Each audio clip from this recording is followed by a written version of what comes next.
Hello, everyone, and thanks for listening to the Quality Hub, chatting with ISO experts. I'm your host, Xavier Francis, and today I'm here with Ann Siebert, Product Manager, and Brian Reich, Manager of Software Development, both from here at Core Business Solutions. Glad you both can join us. Thanks, X. Thanks for having us. Absolutely. We're so glad to have you both with us again. Okay, so last week we were talking about the Core Compliance Platform. Now, Brian, Ann mentioned Core's uptime, and with you being in the development side, you probably know a little bit more about the whys and wheres of that. But what measures do we here at Core take to ensure high system uptime and reliability? Yeah, so let's talk about uptime and reliability with Core. Okay. So in our terms of service with customers, I believe we promise 3 nines, 99.9% uptime, which is a few minutes per month or a few hours per year, however you want to think about it. In practice, since I've been here, we're historically around 5 nines of uptime per year. There's very little downtime with Core. Wow, Yeah. That's really good. So what do we do to keep Core up and running as much as we possibly can? There's a couple of things there. So first off, we use the AWS GovCloud to host our software. AWS GovCloud is a US-based region of Amazon Web Services. Okay. It also, in addition to being on US soil, it provides a lot of security out of the box, and it meets regulatory and compliance requirements for a whole bunch of different standards, such as 27001, CMMC, NIST 800-171, bunch of other things that I can't remember off the top of my head as well. But a lot. Yes. There's a reason it's called GovCloud. Yeah, it is designed to provide a really good backbone for people to build services to serve the government or government contractors. That's basically what its whole purpose is. So another thing that helps keep Core online as much as possible is the fact that our support and infrastructure teams are US based. So if something does happen, we're working more or less in the same time zones as most of our customers. If there's an issue, we are very responsive. We can deal with it very quickly. That is important. It is. We do try to leverage technologies that require as few restarts and reboots as possible, which means less downtime. Mm-hmm. And when there is something that needs a restart or a reboot, we have redundancy built into our infrastructure. That means while that thing is rebooting, there are still application servers online to fulfill your request of the application, right? Okay. In addition to that, we build our infrastructure to be redundant across multiple geographic regions. So, for example, if there is an incident in one location where we have servers, such as, a hurricane, something like that, Mm-hmm. there are application servers still running in another zone that can fulfill requests of the application. So like I said, we promise our customers 3 nines of uptime, which is roughly 8 3/4 hours of downtime per year. But in practice, we've been closer to 5 nines over the last couple of years, which is more like 5 1/4 minutes per year. Wow, that's very specific. Very specific. That's great. So, Brian, we mentioned AWS GovCloud, but what about data security and encryption? How does it help that? Sure. So yeah, as you said, we are hosted in AWS GovCloud, and that environment is highly secure and provides very robust encryption for both data in transit and at rest. Okay. So from the moment a user starts working in Core, everything's encrypted from their web browser where they're interacting with the application Okay. to the application servers, and from the application servers to the database. Everything is encrypted. So with the encryption being important, that means not the moment you're entering your data in that browser, it's now been changed and encoded where it can't be intercepted by anybody. Or if it is, they can't read it because there's a certain encryption until it gets to the place where it's stored, which is really important when people are looking at data, especially if they're dealing with data that may include PII, personal identifying information. If they're dealing with some governmental information, if they're dealing with healthcare type stuff, that kind of security is really important to have that encryption, correct? That's right. So if you log into Core, or in fact, if you use any applications over the web, you'll notice that your browser will tell you whether you're using a secure connection or not these days, right? Core will not allow you to connect without a secure connection. Okay. If you can't support encryption, you can't use Core. So you'll notice when you log into Core that it's over what's called an HTTPS connection. Mm-hmm. And we use HTTPS with the most recent versions of the encryption standards available. Okay.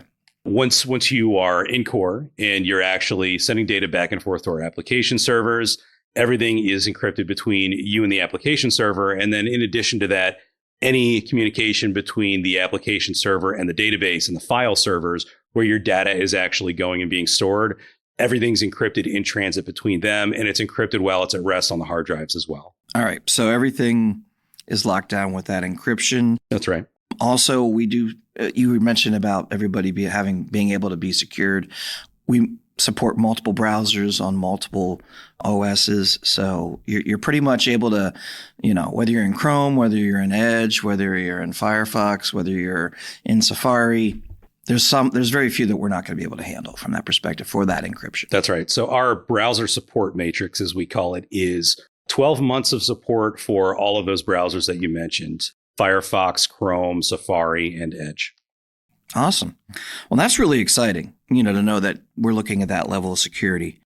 Now, Anne, Brian mentioned previously that Core is in the U.S. and we're based here. All of our servers and stuff are here as well as our people. What other benefits of having in-house development support team is there with being U.S. based?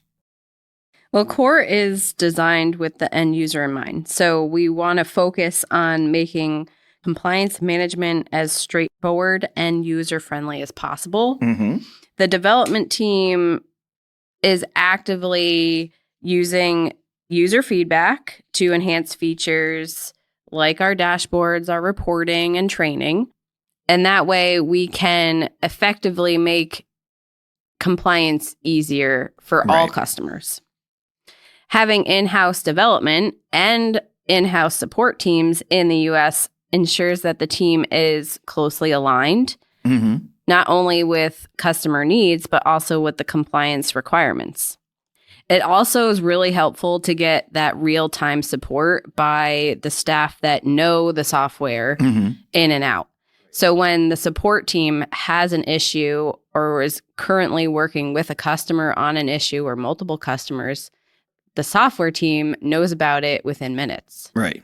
And then that way we can easily get a solution in place. Right. So you're not dealing with, okay, let me kick that upstairs and we'll get back to you.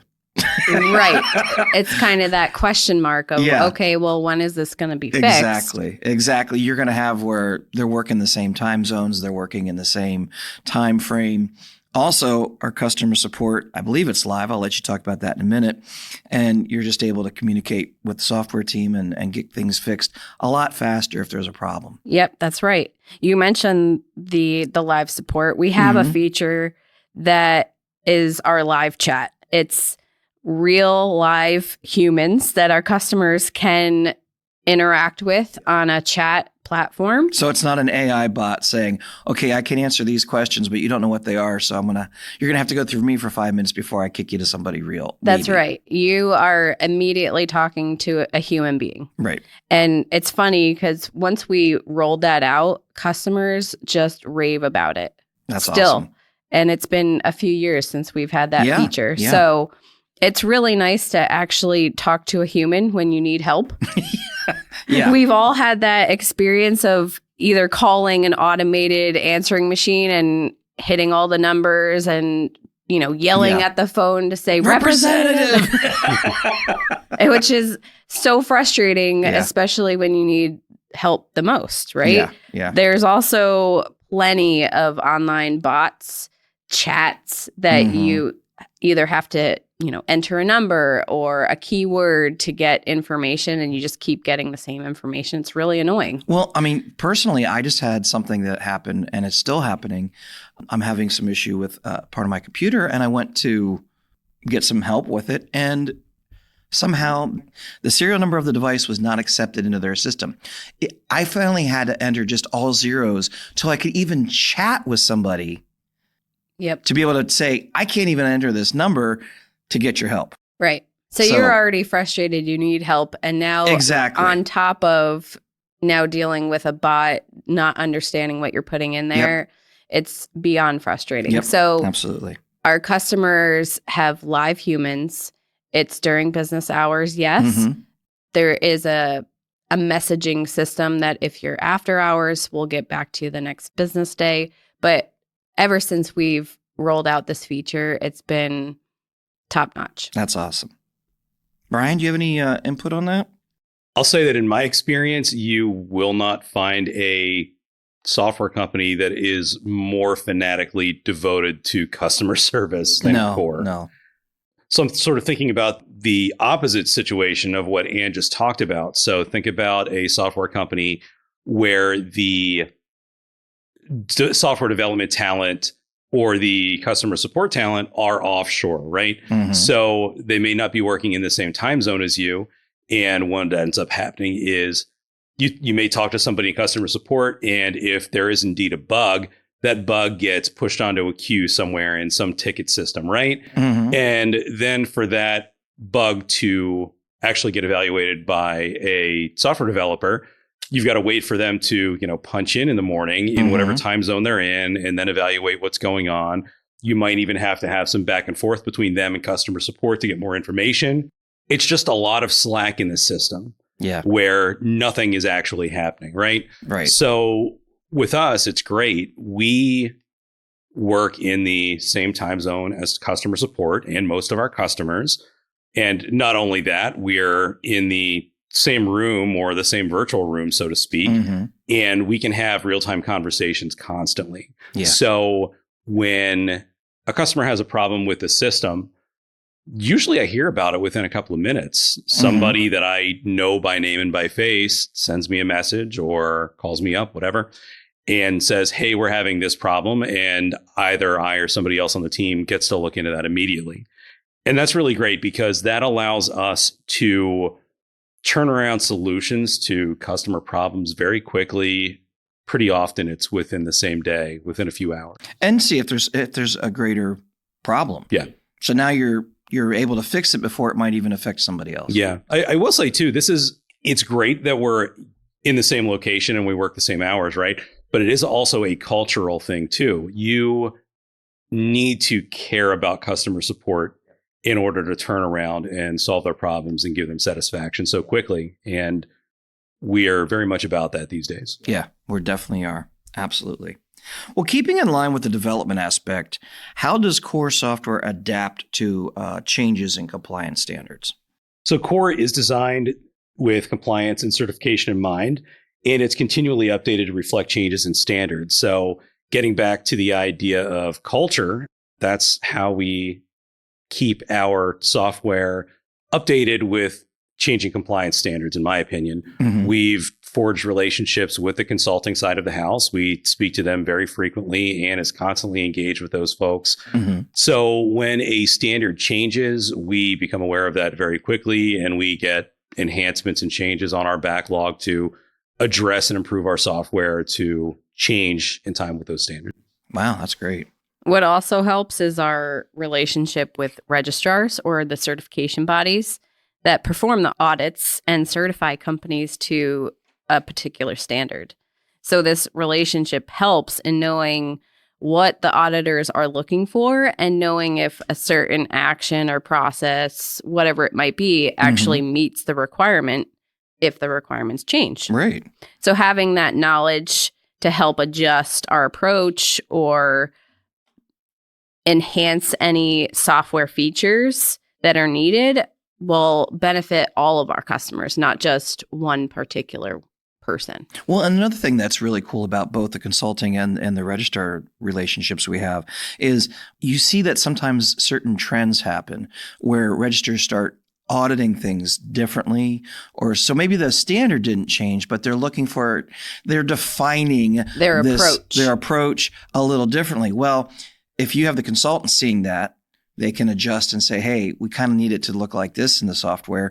Or registrars can say, yeah, we're kind of looking at that a little differently because XYZ. How does that affect the software that you're using to comply? Really, really, really useful. Now, one aspect we haven't really covered about, we've talked a little bit about the software itself, what it does, how it keeps you up to date, how it keeps you fresh, how it keeps everything on schedule, how it reduces your workflow to some degree and automating things. We didn't talk about training. And that's something that is really important because if you have people that need to meet compliance, they need to know what they need to do. That's one thing that we also include with our core subscriptions. We have in-house self-paced training programs. What are the benefits of that, Anne, of having that in-house training integrated in a core? Yeah, so core, we have not only the in-house US-based support team, as well as our software development team. We also have a program development team, which builds all of our training. So whether it be on the particular standard that you are getting certified to, you can learn all about the requirements and what all that means in meeting the requirements. You also have access to learn about the core compliance platform, so that way you can utilize it the best way possible for you and your organization. It's all online training. So it is self-paced. You can do it at your leisure. We provide training plans in an order of which you can take the courses, but it's really up to you and how you want to take your training. And that's also broken down into who needs to take it if they're in a certain role as well. Correct. Yeah. So depending on how involved you are in your management system, we provide the recommended courses for that role. Right. So you're not having to take 100 courses. Right. I'm, spitballing a number here. Right. But you have a certain idea of what you need to know for your role. So that way you can do the best job possible. Right. And it's things that you might not think about, like let's say we're talking about periodic review. Okay. You might do that naturally in your business, but it might not be, or it might just not quite be the same as what they're looking for from the standards perspective and how you're going to be audited to it. So somebody who's going to be doing those periodic reviews need to understand how it relates to the standard that you're now conforming to. And it's really important to have that training so they can understand it. That's right. I mean, the nice part with the training as well is that you can go back to it anytime. You can keep retaking the same training. If it's not something that you do that often, say once a year, and you don't remember, I often forget how to do certain things, right? We all do. So you can go back to the training, refresh yourself, and then go and do that action. Yep. It's available anytime you want it. In addition to that, the other nice part about our in-house training team is that when the standard does change, we can update the training. So that way you are still knowledgeable on what's changed for that standard. If you're going for that certification, we are updating training constantly. Yep. I'm part of that program development team as well as doing the podcast. And we are constantly aware of when a change to a current standard coming out, when ISO actually releases those. We actually have some people in our team and our groups that are on some of those boards for when the new revision of something's coming out. So we can kind of get an idea, okay, what's coming down the pike? How might we handle that from a training standpoint and also from a software standpoint? So very, very useful. Well, this has all been really great information today on the why and how software is important for your ISO compliance and also how our specific one core compliance platform can help you with your ISO compliance and really your business overall. Do either one of you have any last thoughts on anything? I think the main thing is we are a consulting company, but we also have a software to help you achieve your certification, but also maintain that long term. And so we're learning the standard prior to you. So that way we can put those processes and organization in place that you don't have to. We're here to make it easier for you to get that certification and keep it long term. And you don't have to reach out for more consulting help. So when you need to learn how to do something for the actual compliance and you're like, okay, I'm a little confused here, let me talk to an expert. Well, we have multiple experts that are going to help you, whether the software already shows you how to do it, there's training in the software to tell you how to do it, or it just does it for you by filling in this information. Well, in addition to that, it is flexible. So it's not that every customer of ours has to do it the same way every time. It's you can make it your own as well. So there is that flexibility in that aspect, but we're also helping you make sure you meet those requirements. Yep, absolutely. Brian, do you have anything? Yeah, I mean, for me, I think what really makes our software and our company great is the relationships between the different parts of our business, right? The consulting and the software and the training, everything.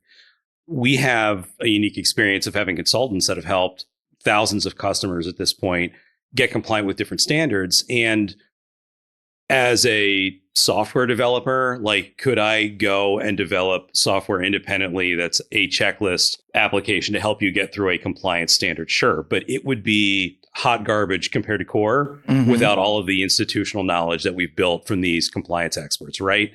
For me, when we had to go through 27001 compliance, right? I can read those documents and I can think I understand them. But then when I talk to somebody like Suzanne, for example, who knows so much from her experience with customers, she can pinpoint where my understanding as a lay person is not what's going to be expected by the auditor. They've been through these audits with the customers. They've brought that knowledge back into the company and into the software. And that's really kind of what makes it great. Well, another thing with that that's really cool is the consultants have certain ways that they look at some of this stuff based on how the individual standard is written. So by the time that gets down to how it works within the software, it's gone through multiple layers of people that know what the auditor might be looking for, how it's defined within the standard, and how you meet that. Yeah, we've already gone through the pain, so our future customers don't have to. Exactly. Well, really appreciate you both being here. It's great having you. I always enjoy having you both here to talk about our software. And I know that we really do care about our customers, and we really try to put that forth in our customer service and in our software and our training. Absolutely. Well, thanks for being here, both of you. Thanks for having us. Thank you. I want to thank everyone who's listened to our podcast today. We hope it's been informative for you. Now, if you're looking for more information about core business solutions, how we can help you with ISO certification, cybersecurity, help you with our software, or even training customized for your needs, please email us at info@thecoresolution.com. You can also visit our website at www.thecoresolution.com. And if you haven't already subscribed to our podcast or YouTube to catch this one as it dropped next week, please do so. Thanks for listening, everyone, and have a great day.